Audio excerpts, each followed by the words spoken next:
Today's conversation is about something almost everybody feels at some point, but very few people are willing to actually name or say out loud. I'm overwhelmed. The kind where, to the outside observer, your life looks successful, but internally, alarm bells are going off. You may be checking all the boxes, career, family, friends, hobbies, and interests, but you feel like you're barely holding it all together. And my guest today, Corrie LoGiudice, has spent years unpacking that exact experience. In her new book, The 5 Overwhelmed Culprits, she argues that overwhelm is more than about being overly busy. It's actually driven by 5 deeper root causes: a lack of clarity, confidence, community, conditioning, and consistency. And what makes her perspective different is that it doesn't separate work life and personal life because, as she puts it, most people, especially women, aren't managing one set of demands. They're managing potentially 2 full lives at once. Corrie's work is grounded in real experience, operating at a high level while also going through some difficult and deeply personal chapters. And she's turned that into a practical framework that's now helping thousands of people rethink how they approach success and burnout and change. So today we're going to dig into those 5 overwhelmed culprits, why so many high performers feel stuck even when things look great, and how to start making meaningful changes without blowing up your entire life. I'm J.R. Lowry. This is Career Sessions. Corrie, I am really glad to have you here with me today. I'm so excited to be here. Thanks for having me. Absolutely. You have a new book out. You open your book with the line, "I am so exhausted, I'm pissed off." So what was the moment where your overwhelm, which we're going to talk about today, turned from something that you were managing into something that you had to confront? It actually happened for me on the Belt Parkway in New York. Okay. So I'm a born and bred New Yorker. I was going through the commute and I'm sitting on the Belt Parkway right outside of JFK Airport. It's 7 a.m. My GPS is basically frozen in time. I would get stuck in this section of road so often I would check into it on Facebook like I was checking into a place. Like, hey, I'm on the Belt Parkway. But GPS is frozen in time. And I'm thinking to myself how I missed my son's entire morning routine. I'm thinking about the long day ahead and about how maybe if I'm lucky, I'll get to see him for an hour that night when I get home at like 7 p.m. that night. I was commuting 4 hours a day, so 2 hours there, 2 hours back. And I remember looking around at everybody in all the cars around me. This is New York rush hour. So it's hundreds of cars. It's thousands of people who are all stuck in the exact same position as me. And I remember thinking to myself, like, this can't be it. We're all choosing to do this. Like, this doesn't make any sense to me. Why am I signing up for this? And it ultimately became a topic of conversation I brought to my therapist later, where we were talking about my commute. And I had this feeling, I called it weird. Something felt off. And ultimately, I learned later it's because I was misaligned. I wasn't actually busy for the sake of being busy. I was taking action in so many different capacities and so many different ways that it just didn't make sense to me. Like, why am I doing this? And it became a topic of conversation I brought to my therapist and then later ultimately led to me in the career that I'm doing right now. But that was the big turning point for me. I have one kid who she and her husband both commuted every day from New Jersey into New York. I think New York's got its own sort of special form of rat race. The commutes are harder and there's nothing easy about managing that day-to-day existence. And it brings up, I think, something that you talk about in the book, which is that everybody talks about personal life and work life. Often they talk about the fact that they're distinct from each other, but you have to confront all of this stuff collectively. The idea of bringing, I'll say, your professional and your personal sense of being overwhelmed together. Why do you think this gap exists? Why are we getting this point wrong in the way that we're looking at this problem? Well, sure, because for so many years, it was separate. I think what ultimately has happened, and this has really been in the last couple of decades, basically our workplace has changed so quickly that where work and life used to be separate. So you had one parent that was working outside the home, one was taking care of kids, or one was responsible for the home. So it's very distinct. You had work and you had personal, where now it's more common to be dual income than it is to be a single income and dual responsibilities across the board. So what's actually happened is expectations have compounded, not reduced. And at the same time, though, traditional advice treats them still separately. Well, I think it's inconvenient for employers to acknowledge that your personal circumstances are having an impact on you. I mean, some are more enlightened than others, obviously, but it doesn't really contribute to the company's bottom line to worry about how long your commute is or how much stuff you've got going on or whether you're the parent in charge of your kid's PTA or soccer team or whatever that case may be. I think it's like this systemic form of denial. willful ignoring of it all. Exactly. I couldn't agree with you more on that. So for you, as you were kind of working this through with your therapist and starting to figure out what this meant, what did you feel like you were missing up until that moment of realization? What do you think other people are missing when they are having one of those moments where they are drowning, and it ought to be more visible to them and to the people around them? The part with the drowning that's exceptionally frustrating is that ultimately it's a misdiagnosis. Because what everyone's telling us, it's like, oh, you've got a time management problem. Or, oh, it's a productivity problem. Or if you color code this and get this calendar and whatever else, then, things should be able to work. And that's not the problem. The problem is mental load across roles. So when you look at women in particular in leadership roles, when you think just about their responsibilities at work, usually they're responsible, obviously, for themselves and then their direct reports. Then carrying into that, again, the personal side you can't take out of it. They're also responsible a lot of times for scheduling things for their spouse, for their children, for all the other things in addition to that. Right. So it's an overall mental load problem. And there's also expectations in society now. When you look at, the Pinterest era and things having to be perfect and being at every single event and not saying no to things because you're expected to be there. Women are in this position where you feel that, number one, we're drowning because we have all these expectations that keep coming on us that we didn't necessarily raise our hands and say, yeah, that sounds fun. Let's do this. But also that the solutions and the way people are trying to solve it for them is through a calendar.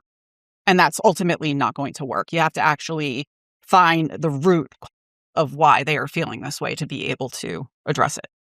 Well, 5 simple hacks won't solve anything. And having a color-coded calendar is probably one of those things that's a small step in the right direction, but nowhere near sufficient. How much of this do you think is personal and how much is structural, given what you've just said? I actually believe it's both.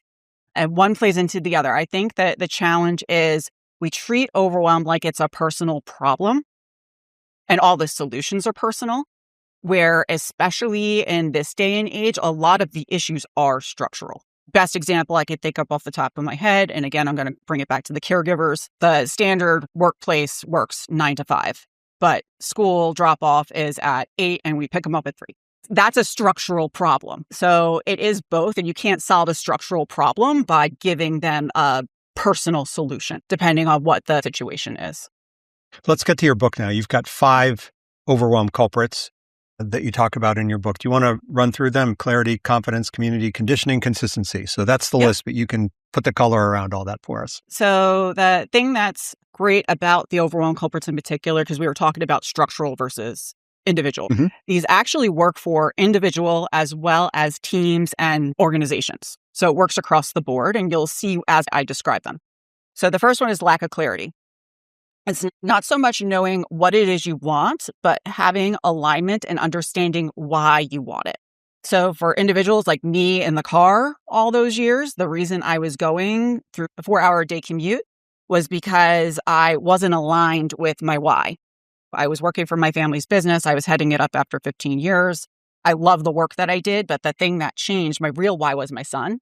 And by saying yes to that career, I was saying no to my son. So that was my clarity was the big one for me on that. Second one is lack of confidence. So it's not just so much knowing what you want and why you want it. You have to believe that you could do or have it.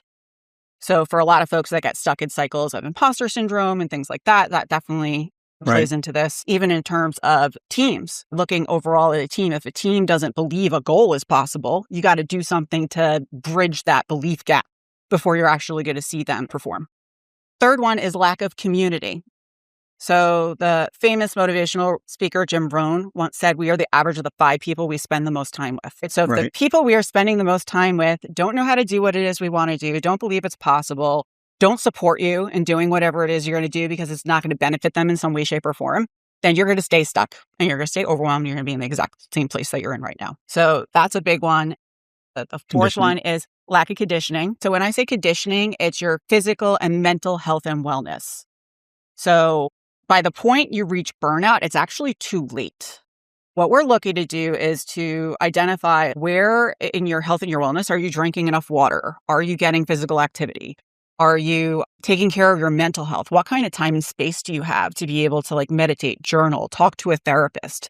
so many, especially high-performing women, this is the first one that gets knocked to the side because we're so busy focusing on everybody else's needs that we put our own last. But the Right. problem with lack of conditioning, in particular in leadership, is if you're not paying attention to your physical health and wellness, you become the bottleneck in every single system that you're in because you're not running at your top capacity. So it's really Right. important. Lastly, it's lack of consistency. So in order to achieve what it is you want from where you are now, you have to be able to take action over and above what you're currently doing to get it. So consistency is one of the easiest ways to do this. It helps with things like the mental load, like we were talking about before. And a lot of this, it comes down to systems, habits, routines, SOPs, organizations. How are your systems supporting you to be able to take action on your worst days, not necessarily your best days? All of these, of course, are interrelated as well. Yes. For somebody who's overwhelmed, can they pick up and try and focus on one first, or do they really have to confront them in a holistic fashion? Usually, you can kind of determine which one is your culprit based on where you're stuck. So if you're not sure on what your next step is, it might be clarity. If you don't believe that you could do something, it's probably confidence. So that's like a really good place to start. I do have an overwhelmed culprit quiz, which is great. That's definitely very helpful. But even just in describing the 5 culprits, a lot of times when people are listening to it, they'll hear one and they're like, that really resonates for me right now. That's usually the best one to start with. And I do recommend starting with one. Clarity is kind of the foundational culprit that it ties into a lot of different ones. But the system is designed in a way that you do pick it up where you need it. I've done keynotes where I've had people in the audience come up to me saying that they saw me at an event 6 months ago and that they had a completely different set of takeaways hearing the exact same content because their culprit was different, because their seasonal life was different. That's really interesting.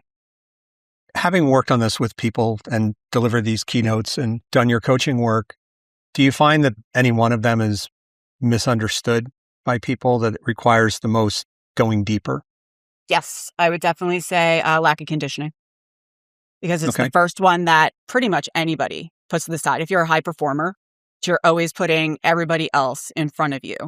But really, you got to view it almost like an athlete. If you're not really fine-tuning that physical and mental element, you're not performing at your top capacity. And what ultimately ends up happening too is you end up, and this is very much the case for women, in a lot of the interviews featured in the book, they say variations of the same thing where they feel like they're not fully 100% in one place. I'm not fully at home when I'm at home because mentally I'm checked out and thinking about stuff at work, and I'm not fully at work because I'm mentally checked out and thinking of things there.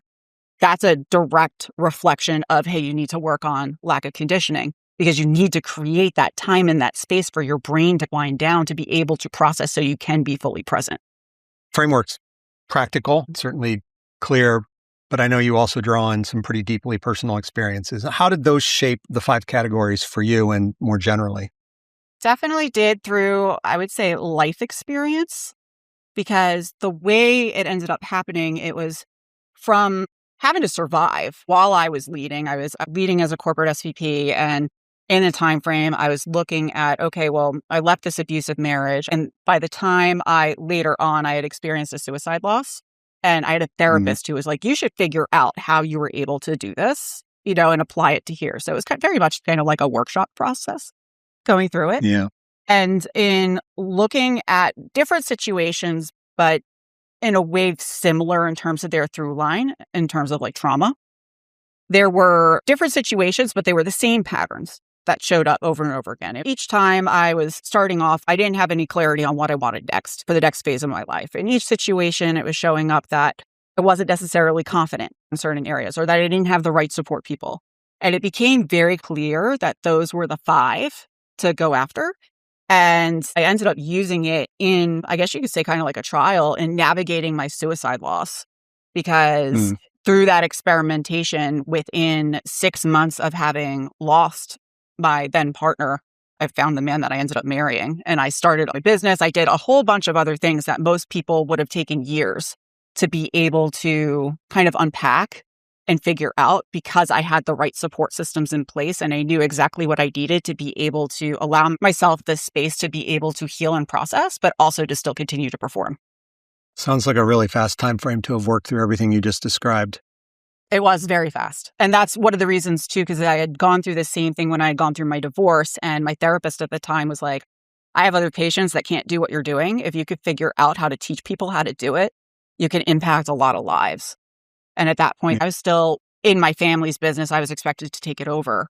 And at that point, the seed had been planted that I started thinking about what would it look like if I did actually do this kind of work. And after my suicide loss, that's when I decided, you know what, let me go all for it. Because I didn't want to sit in the car for 4 hours every day.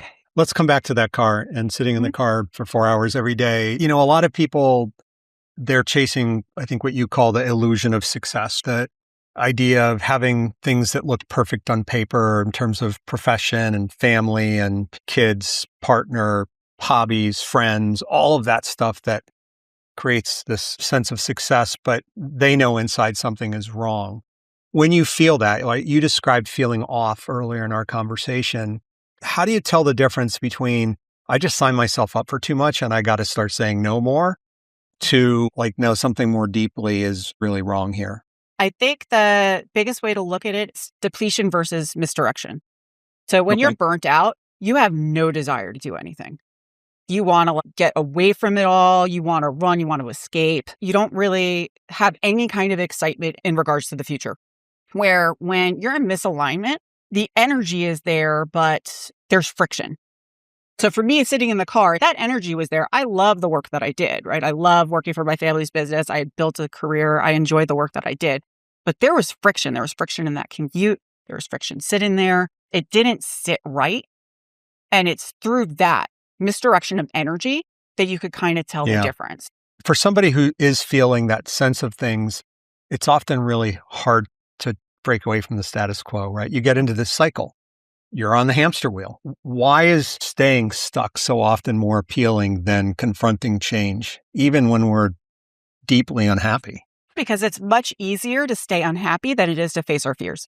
So True. A lot of times you're dealing with fear of the unknown. You're dealing with fear of disrupting different relationships. You don't want to upset people. For me, I didn't want to upset my dad. Hey, you've been preparing me for 15 years for this. I don't think this is for me. Predictability also feels safer. When you go into the unknown, you make a big change. You don't know what's going to ultimately end up happening. So I think people choose what feels safe for them, and a lot of times not necessarily what makes them happy. And that really requires a lot of internal clarity, self-awareness to figure out. How do you, when you're working with your clients, coach them through that process of breaking the inertia? One of the biggest things that I do with my clients when first starting with them is getting them to trust their intuition. And the way that we do that too is when we're exploring a topic, let's take values, right? It's one of the first things that we'll go through. We determine personal values. And I ask them to pick 4 out of a list of, say, 105. And you would think I asked them to like commit to a 30-year life plan. They put so much time and attention into it, where really it's a matter of when you look at the words on paper, which one gives you a gut feeling? You can either feel it in your stomach. Some people feel it more in their chest, but there's a feeling before your brain starts going, this is so-and-so's value, or, oh, this is aligned with my partner's. I should choose this. So usually your intuition is whatever the first thought crosses your head before your brain starts spiraling. And the more that you can learn to trust that very first answer, the more in alignment you'll be with your intuition overall. Is that how you get people to separate out what they really want from what they feel like other people expect from them? Yes. And a lot of times too, we'll also explore, why is this your value?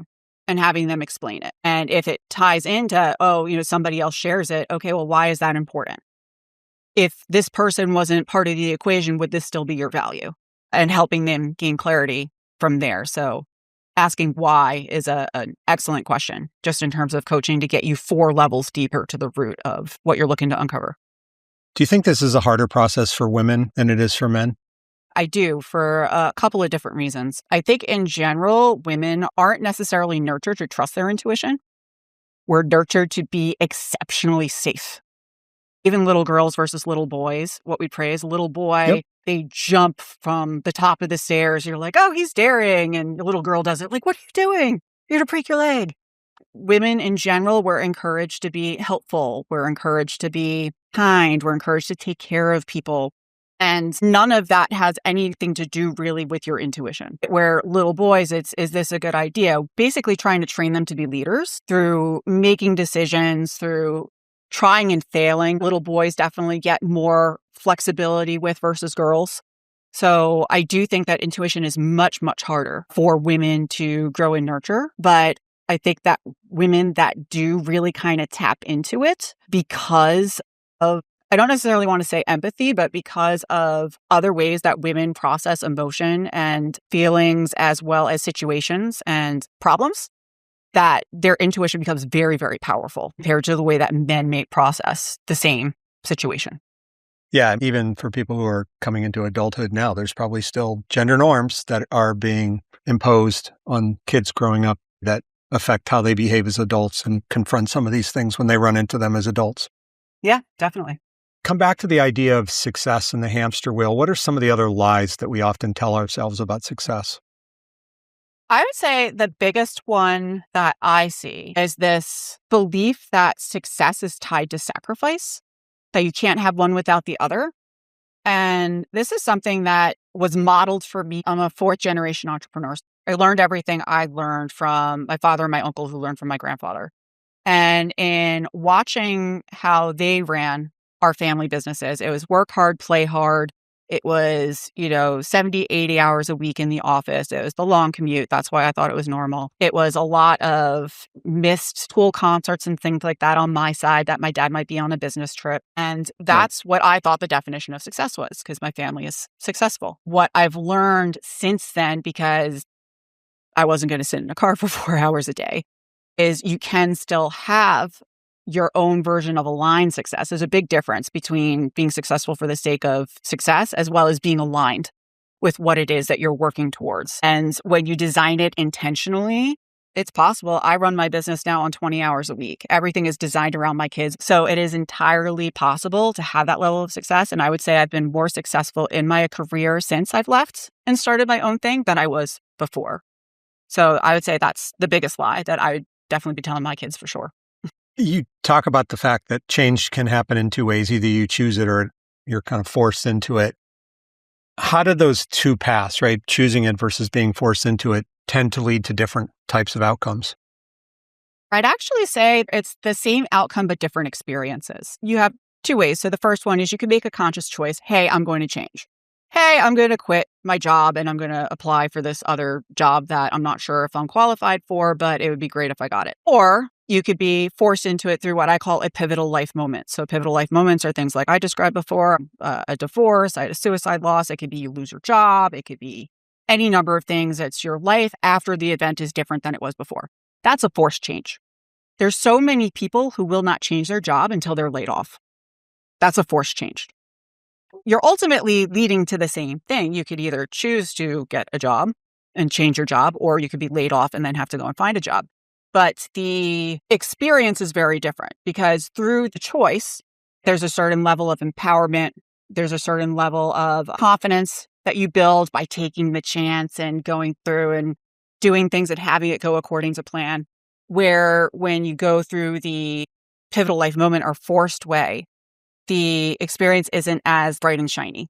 You're having to learn as you go. You're scared you didn't want to do this. So there's a lot more fear involved with it. So you can lead change. You could decide like, hey, I'm going to make this change proactively, or you can end up recovering from it. But either way, you can get the same outcome, but they're two very different experiences. Resilience comes into play here as well. I mean, just given some of the stories you shared about yourself and that you share in the book, how does that really factor into this whole notion of confronting your overwhelms? Resilience to me is kind of evidence that you've built the capacity to be able to handle really hard things. So for each and everything that I personally went through, and there was a lot in a 5-year time span, every single time that I successfully navigated it, it built my confidence. And I vividly remember this too. The day that I lost my partner to suicide, I was the one to find him. I remember standing on the lawn of his apartment and thinking to myself, you've been through really hard things like this before. You'll get through this. And there was a certain level of confidence that I was going to be able to navigate it. And had I not gone through the other situations before that were not the same situation, but had similar undertones and lessons and things like that, I never would have had that level of confidence going into it.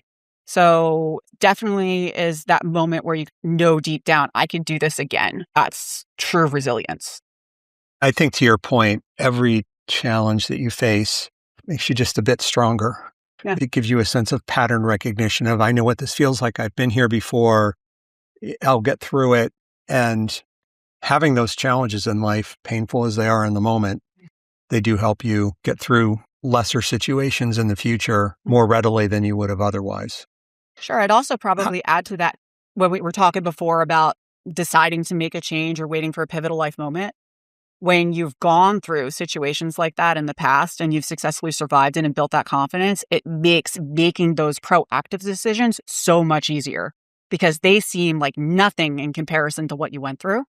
So it's definitely helpful too in terms of what risks you take, be able to better yourself moving forward. How do you recognize the signals when you're feeling a sense of overwhelm sooner so that it doesn't hit a breaking point? Most of the time we know that we're overwhelmed. There's that moment where you're like, it's just like too much. And the way I like to describe it is like a computer having too many tabs on. You open up too many tabs on the computer, it starts to run slow, and then eventually it freezes up. We all have that moment when it comes to our own and you have to do a shutdown to get it to work again. You have to do a shutdown. I tell everybody to do a brain dump because it's the same thing. Yeah. We're taking what's in our head and putting it on paper instead so it doesn't have to live there. But yeah, that would definitely be first sign. You kind of feel yourself because overwhelm kind of erodes your performance, your productivity, your presence, and it happens with time very slowly. So it's hard to know when you're like in the moment, but you do know that breaking point when you just can't process. Just from what you've said, intuition plays a role in here too. You've got to trust your intuition more maybe than some people are comfortable doing. Yes, intuition is so important for all the things that we're talking about. For somebody who feels like they're in a breaking point moment right now, what's the first piece of advice you give them in terms of where to start? To shift from a future-focused vision, which a lot of us high performers were always thinking about like next quarter, next year, 5-year plan, right? It's to shift from that future-focused vision to shifting to today. And this is something too, I could actually speak to it. My capacity currently is very low because I experienced family loss last week. And this was the very first thing I did.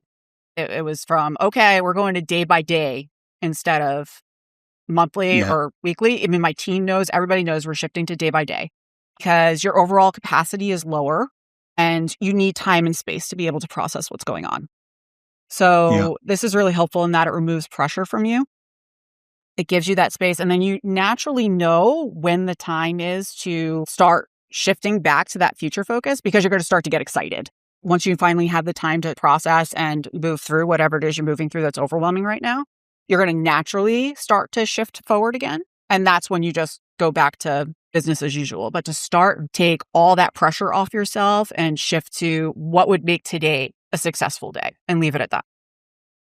It's in a way, and I'm sorry for your loss, it's when you're confronted with something like that, it's probably a bit easier to downshift. When there isn't something that slams you in the face, like an illness or a death or some other kind of catastrophic thing that happens in your life, it's actually harder to call the moment and say, we're downshifting. Right. Exactly. And you can't expect yourself to be able to perform at 100% if you're experiencing something like that. But it's also a good mindset shift to know that you're 50% today. If that's 100% of what you can give, it's still 100%. True. For your kids who might be reading this book at some point in their future, what do you hope has changed about the way that we think about success and overwhelm by the time that they hit adulthood? I actually dedicated the book to my kids, and the dedication is for my children, so you never learn to confuse exhaustion with success. I would love for them to stop equating exhaustion with success the same way that I did, to move away from tracking and basing their performance on output and more shifting to alignment, like whether or not these actions we're taking are aligned and having impact, that they don't feel that they are two people, an employee versus a human, they're one whole human. And that overall, that overwhelm is recognized a bit earlier than it is right now. I feel right now we're in a scenario where everybody is talking about the burnout crisis. And unfortunately, once you get to burnout, it's too late. we have the ability to be able to solve this by looking at how we handle overwhelm. And my hope for my kids' generation is that success doesn't end up costing them their lives and their health. Obviously, we all want our kids to be happy first and foremost, Sure. right? And it's hard to be happy when you're exhausted. Well, I know your book comes out May 12th, The 5 Overwhelm Culprits, and I wish you the best with the launch. It's an exciting time when you've got a book about to be birthed into the world. Thanks for joining me today and for sharing your story with some of its deeply personal moments and also your framework and how people can apply it to help them break out of the cycle that they might find themselves in. Thank you so much for having me. It's been great. All right. So what should we take away from the discussion just now with Corrie? First of all, being overwhelmed isn't a time problem. It starts with clarity. And what really stood out for me is this idea that it's more than about just having too much going on, right? It's often a signal something deeper is off. It could be clarity. It could be consistency. It could be conditioning. It could be any of those 5 things. And so if you don't know what matters most or why you're doing it, or you're not taking care of yourself, or you're not able to do things as consistently as you want to be able to do them, it kind of creates this slippery slope, right? And it's a nonlinear slippery slope. Burnout is nonlinear. The longer you let it go, the worse it gets. The longer you let misalignment go, the worse it gets. And it gets harder in almost an exponential way to recover from that if you let it go on too long. Second thing was, our conversation about success and this idea that, success and exhaustion shouldn't be the same thing. You can have a life that looks great on paper and still feel completely drained by it. And that gap between the external perception of success and our internal alignment and happiness is actually, I think, where a lot of overwhelm actually lies. And so if there is that misalignment, that can be a real signal to you that something in your life needs to change. And I guess the last thing is this point around the fact that change either happens by choice or it happens to you. You may ultimately get to the same outcomes, as Corrie was saying, but the process to get there will be different and will feel different if you choose it, such as choosing to leave a job versus if it happens to you, such as getting laid off or waiting until you get laid off. And again, coming back to what I said a second ago, the earlier that you learn to listen to your intuition, to your energy, to your body signals, which can show up in a variety of ways, the more likely you are to make changes on your terms versus having them forced on you. I invite you to subscribe to Career Sessions on Apple Podcasts and Spotify or YouTube. If you found this discussion enlightening, sign up for my membership community, which is called Pathwise, and our newsletter, Path Wisdom. Thanks. See you next time.